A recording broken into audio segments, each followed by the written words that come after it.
And so it's interesting, like seeing it at this point. Like we're gonna go through and we're gonna start to actually do a quick evaluation of this stuff coming up.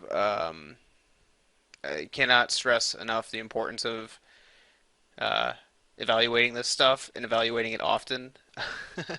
Yeah, very important.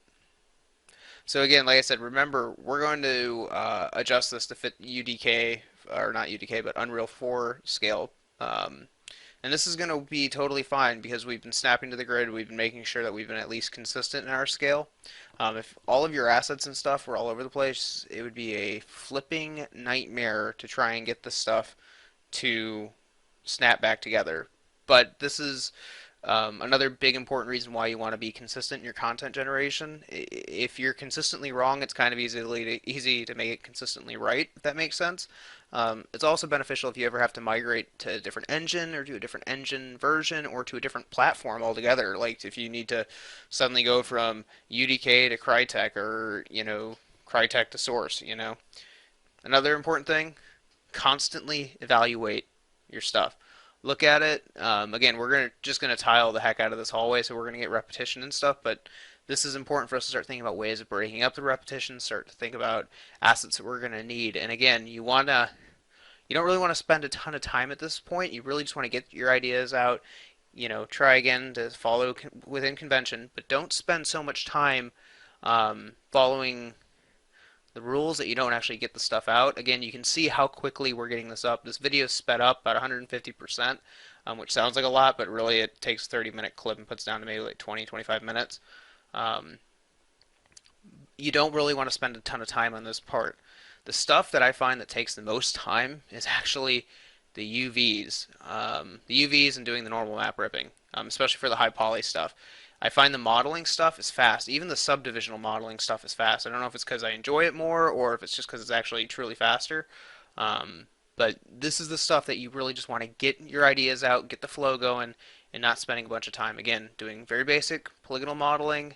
Um, you know, don't have any reference. I have a bunch of I don't have like any reference concepts for this. I have a bunch of reference images like ships and that kind of stuff on the other monitor to just kind of get my brain flowing, thinking of different shapes and that kind of stuff. And I'll go through and flip and pause and look at other assets and that kind of stuff when I need to. But this is a really organic kind of fun time to be playing with the art and with the assets. And again,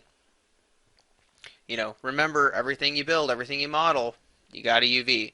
Okay, this is a little bit of a, I don't want to say a pain, but this is a little different than doing the CG stuff or the film stuff where you can get away with doing camera projections or you can get away with doing some shader tricks. Games are very, it's a good way to say it. They're not very forgiving.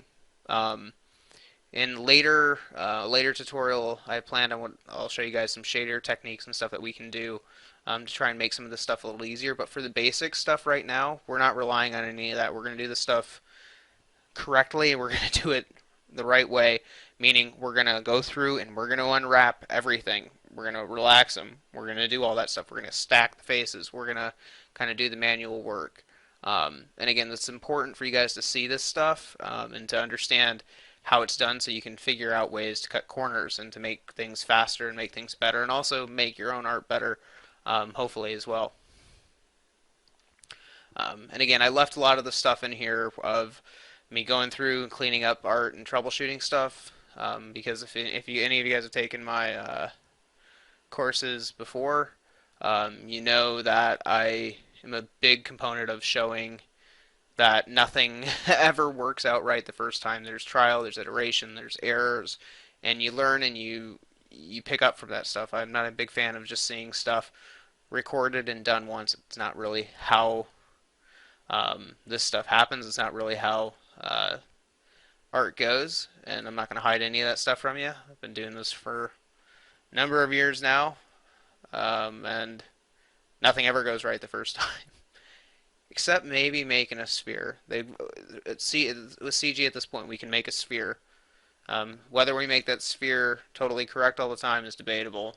Depends on what camp you're in when it comes to valences and that kind of stuff, which we're not going to get into in this class, so don't even worry about it. Spent a little bit of time here cleaning this guy up. But that's okay. That's okay. Like I said, we're gonna continue to play and refine with this, and then we'll get this into Unreal, get a quick contextual understanding of it, and continue right along with the process.